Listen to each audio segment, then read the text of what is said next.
Storytelling and board games that tell stories. If you watch my videos, you know that to me is a passion, that is a style of games that I like enormously, that I'm also kind of investigating in an historical, scholarly fashion. I love board games that tell me strong stories, but there are ways in which board games tell stories that are different from traditional narratives, such as, for example, you have in literature or in film. And there are challenges that game designers have to face when they try to tell your stories. There are still ways in which movies or literature tell your story that work better than what you have in board games. But then board games have their own advantage. They have potentially beautiful components. They have an interactive component. They have a social component. Pluses and minuses in each field.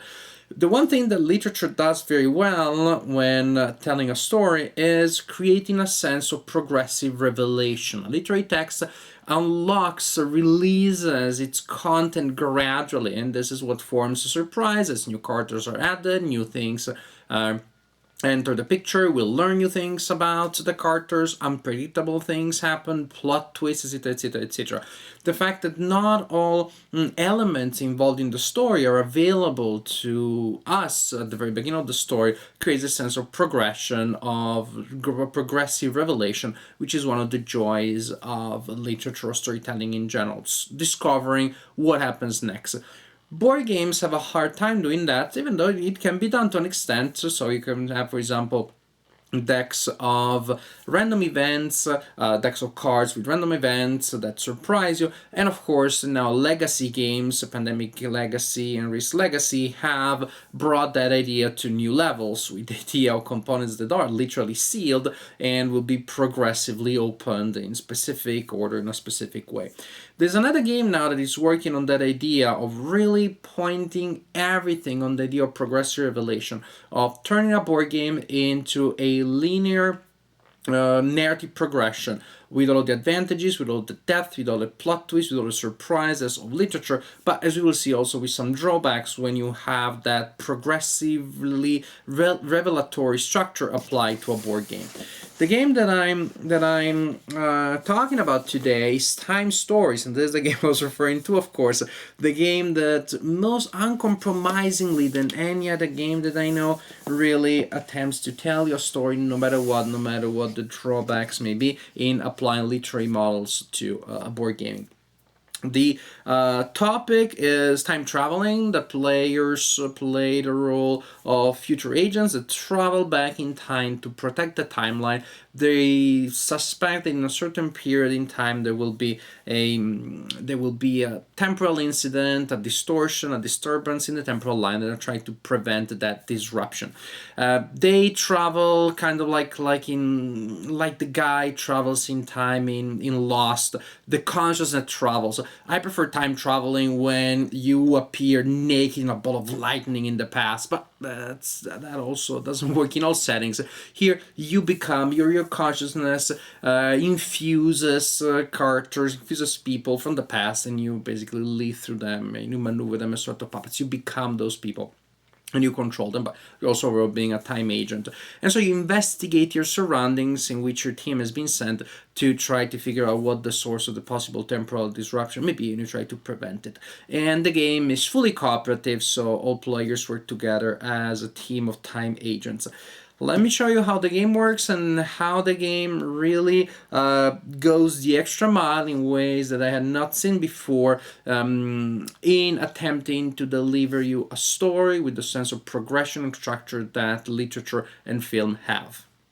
This is a general overview of the board of the game. As you can see, it is pretty empty, it is pretty abstract. It is meant to be like that because this way, being non-specific, it allows you to set up many different adventures. But we have still some sections that we need to use for different things. There we have a section where you place the map for the general location that is the setting of the adventure that is being played. Here I set up the general location for the adventure that comes with the base set, and that is an asylum, and the setting is the year 1921. So here you have a map of the asylum where the players will be investigating and trying to figure out who or what is this going to cause a temporal paradox. And as you can see, there is a white token there that represents the location of the team in the general area. So at the present time, we are in the day room. And as you can see, there are other rooms on the map that are named, like promenade and dormitory, and those are rooms where you can travel at the beginning of the game. Maybe, who knows, there will be other areas that are not named now that will become available for exploration later, and then the game, if that is the case, will give instructions on what to do and how to move to those locations. As you can see, also the map is not a single piece of map, it's not a single component, it's basically 4 cards flipped face up to form that map. Here we have the time track, super important. There is a marker there that indicates the time, and actions that you take cost the time. Also, there may be other game effects that will force you to spend time, and every time that happens, you simply move the time marker on that track, and when the marker reaches 0, then you have failed the game, and you read the other side of this card here, which is mission failed if time units run out. What's on the back of the side of this card? Wish I could tell you, but I can't. No spoilers here, I promise that. So you are on that map, and when you start the first scenario, you always land in the day room. So it is now time here in this area of the board to set up the day room. There you have the general view, and this area you set up the specific locations within the general area. Locations are represented by a deck of cards. Each card has a letter. Each deck always starts with the letter A. So, for example, this is the deck that forms the day room. We have a deck for other locations. So we have the deck from a promenade, deck for the dormitory, and so on and so forth. When you enter the game, like in this case you enter the day room, or when you move to a new location, you need to set up the location. The A card goes there, the other cards have a letter, and as you spread them on the board to place them on the spaces with the corresponding letter, as you can see, they nicely go to form a picture of the location, in this case, that day room. It's really neat because it immediately gives you, well, a powerful sense of space, a powerful sense of the area that you're visiting. Also, each card gives you a different opportunity. Basically, by selecting to move by a card, you're selecting to interact specifically with the area of the location represented by that card. So if I want to talk to that guy, I want to go to see this card, and here's the creepy girl that looks like she came out of a Japanese horror movie, and she's painting a painting. We have this weird doctor here with this guy that looks like the plague doctor, and here we have another area. So players, as I said, will interact with those areas. But let's talk about the players, actually, the characters themselves. The players will each control a character from a set of available ones. These are the character cards. The back gives you a general sense of what the character looks like, and then you have the other side with the statistics, characteristics, abilities, etc., etc., etc. Our characters have 3 main stats that are used to take tests. We have the green one, the yellow, and the red one. This is used in combat. Then they have a protection number and a number of health points, life points, call them whatever you want. If the number goes to 0, the character dies or is knocked out, and the player coming from the future is teleported back into the future and will need to wait 7 turns before going back and participate to the adventure. Also, here we have some abilities or restrictions that the characters have, so the characters play in different ways. So you select your character, you put the character there by the board, suppose that these are my characters from my adventure, and then you match them with these little tokens here, with these little color tokens, simply to color code them. So in this game, this card is going to be green, this card is going to be yellow, we have blue, and then we have another character that will be pink. And then you have larger columns, larger game pieces here that indicate the location of the corresponding character in the room, in the area that is being explored. So for example, if she goes here, she's green, then I put her token here. Maybe this character, well, this card doesn't like to be alone, so this character goes with her, and these two characters go and do different things.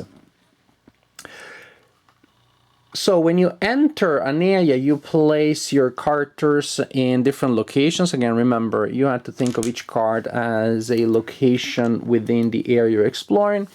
And then each player gets to see the back of the card that the character is interacting with. So these two players will get to see the back of this card. What's on the back of that card? In most cases, a close-up of the scene that you see here. There will be an illustration with a close-up. Again, it's very, very immersive. The idea is that I'm walking towards this part of the room, and then I'm seeing that pattern in more detail. So you see more detail. The visuals are important. Sometimes there are clues hidden in the illustration, and then you will also see text that will tell you what to do next. And maybe there's other stuff. There are some interesting things on the back of the cards in this game, but I cannot tell you what those are. Some cards. So a very important thing. The players that are in that certain area get to see the card, but they do not show it to the other players. They can only describe it. They can tell in their own words what they're seeing. They can use a prefaces. They have to figure out ways of communicating. It's suggested that you do not read verbatim from the card. You could, I guess, but it improves the communication of the group if the group gets in the habit of telling each other what happens without relying on on the text of the cards. Just get to the content, be detailed, and give us your teammates a sense of what's on the card. Some cards will give you items, will instruct you to take items on this deck. What are these items? What's on the back of these cards? I wish I could tell you, but I'm not going to. Some are traditional items that you add to inventory. Some are descriptions of events that happen, game effects, changes in the rules. So much fun stuff. Some of the cards, once they are flipped face up and you need to interact with, will present tests that the players may choose to take, and some tests are mandatory, and then the players simply have to take the test. How do you set up a test? Test will come with an indication with a certain number of shields. There are tokens shaped like shields in the game, and the indication of the test that you need to take will tell you how many shields are necessary to resolve that encounter.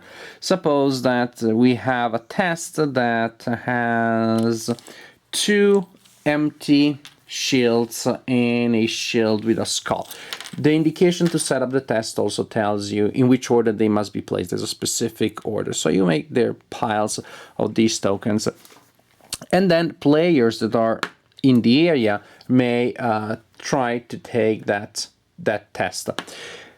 You look at the card of your character and you use the number for the ability that is being tested. Again, I cannot show you anything, but the tests will tell you. The ability needs to be the number of shields that you put there to set up the test, the ability, and the ability that is being tested. Suppose that we're testing this ability here, then this character rolls 2 dice each time that she takes a test in that ability. And these are the dice that you use to resolve tests. They have 2 successes on one side, 1 success again, then they have a blank and 2 skull symbols.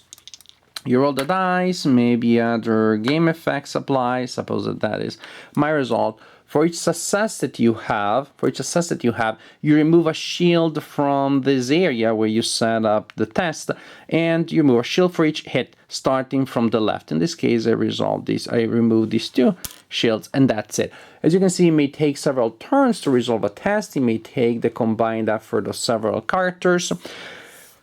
If after I took a test, there still are skull shields there, and I also rolled a skull, then the situation may be attacking me back. I got myself in a situation where I may get hurt. If those 2 conditions apply, skulls here and skulls here still, I add together the number of skulls on the board from the dice and from the shields, and I compare the number to my defense. That's the defense. If that number is equal to or lower than my defense, nothing happens. If the situation has generated a number of skulls that is higher than my defense, then I take a hit, I lose a life point. And that is simply how you resolve tests. Again, you can take them individually, you can take them in a single turn over a period of time. Sometimes you get stuck, a test becomes mandatory, maybe other people will come to help you. As for the structure of the action, pretty much I told you, what you do is you enter a location, you look at the specific cards that you are going to interact with, then the main turn starts, and the group spends a time unit from that track, and for a time unit, every character gets to perform an action. And the actions in this session on the board are either to move to a new location or to roll for a test and the location within the area. Once you're done going around, you think you got all that you needed to get out of an area, you can travel to another area or an area on the main location. To do so, you simply transfer the team token to another area or location in the main place where the adventure is taking place, and you also roll that die. You roll that die to determine the number of time units that it takes to travel to the new place. There may even be places that are particularly far, and then it takes extra time units to move to. But this is pretty much the idea of the game.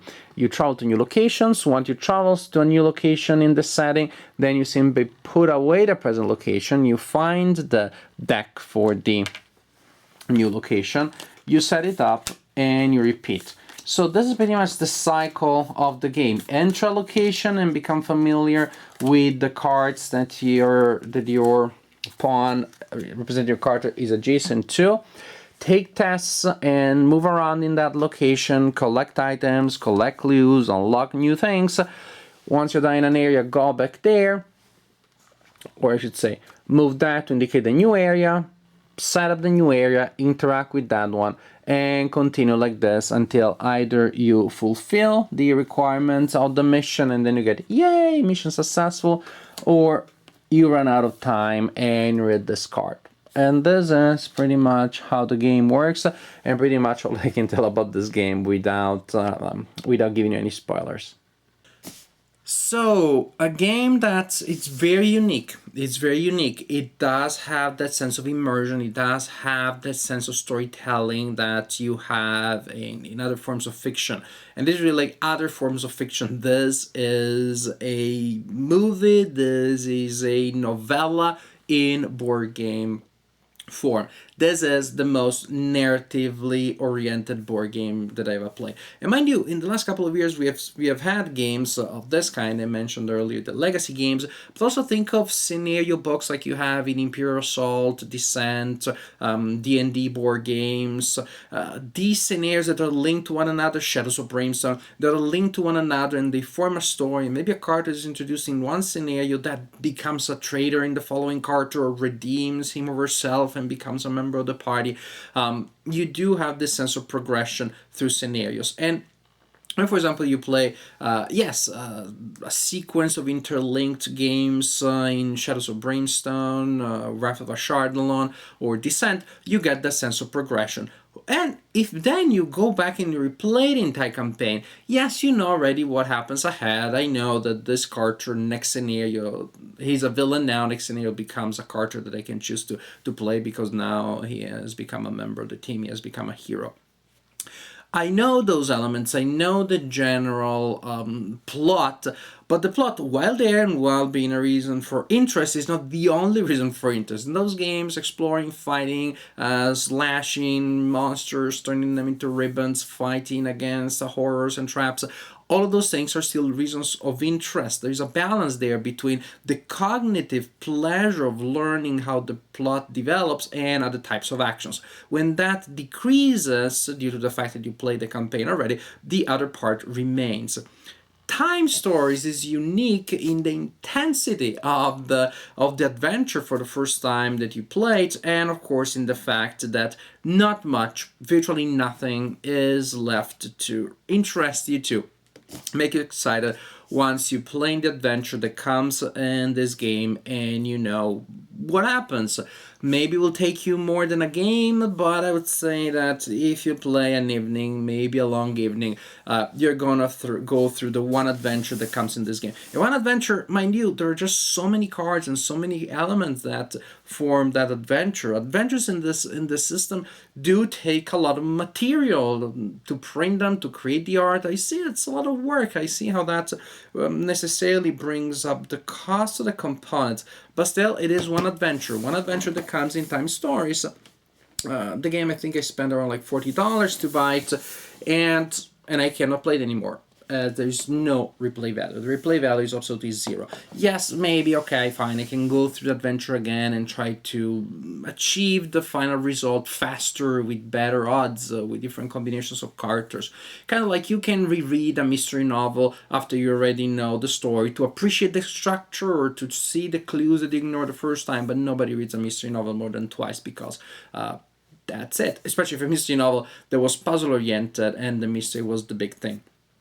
The joy that I had in discovering all the clues, patching together all the different elements of the story, seeing the story unlock, seeing new locations present themselves, getting this sense of discovery, almost like I have almost the sense of finding an Easter egg, the sense of like magic communion that you have with the author when you discover something secret that the author placed there, and you have the sense that it was only you that found it. It doesn't matter that thousands of people found the same Easter egg. You still have that sense of almost like connection with the author. Haha, just you and I, I figured that out, good job, author. There are a lot of these moments here when secrets emerge, when the plot thickens, when the characters take on aspects that you didn't expect before. Lots of excellent things. The production is beautiful. The art is fantastic. It's so immersive. I love those panoramas. I love the fact that you had the impression of zooming in as the story progresses. Um, but the big minus remains. This is an expensive game that you can play for an evening or two. And then, unless you keep purchasing your adventures, the game goes on the shelf and there isn't much that you can do with it. I guess you can sell it or trade it. It's not like Pandemic Legacy or Risk Legacy that becomes untradeable or unsellable. But it is a game with virtually no replay value. It's a unique thing, and before I criticize it, before I sound like I'm criticizing it, which I not necessarily, I'm not sure about this.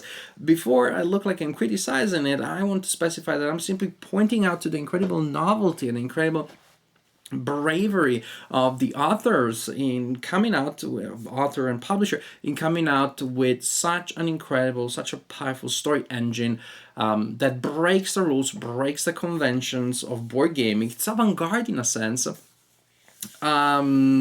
But of course, there's all sorts of caveats because not all players have the same availability of resources. Some players may want to budget their expenditures and they want to buy a game. When they buy the game, then the game they want it to be playable for long. It is a game that gives you a unique, absolutely unique experience. I haven't played anything like this before.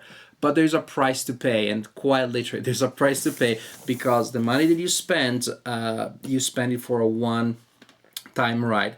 This being said, if you are with four friends and you are playing this game for an evening, a long evening, if you went to the movie theater with the same four friends, you would spend the same amount of money. You would spend probably more if you also get drinks or stuff like that. So it's expensive and it feels like, oh, you can't replay it. It's almost like there's this almost like natural horror as a board gamer. But you think about it, it's because the traditional board games maybe spoiled us a little bit. Maybe we are come to expect to games that are highly replayable, and that's perfectly fine. But there is a different way now of telling a story. There is a different conception. There is a different philosophy. So I hope that if you're watching my video, you're informed about this. You know the basics. But I hope the people that pick up this game don't just pick it up in game stores because the design on the box looks cool, and then they're sorely disappointed and mad because they feel that their money went to waste. We do spend similar amounts of money to get a story delivered to us on a big screen in a movie theater. Then maybe it's okay that we spend a similar amount of money to hang out with our friends and have an interactive activity that takes us for longer than a movie, maybe takes us more than an evening, but in any case, definitely delivers an experience which is very different from other experiences. You do need to keep spending money if you want to experience new adventures, but again, once you have the base set, which is $40, I think the other adventures are like $13, $14. And again, if you have a group of friends, there's practically nothing that you can do out there that entertains you for a full evening and that costs that much to the entire group.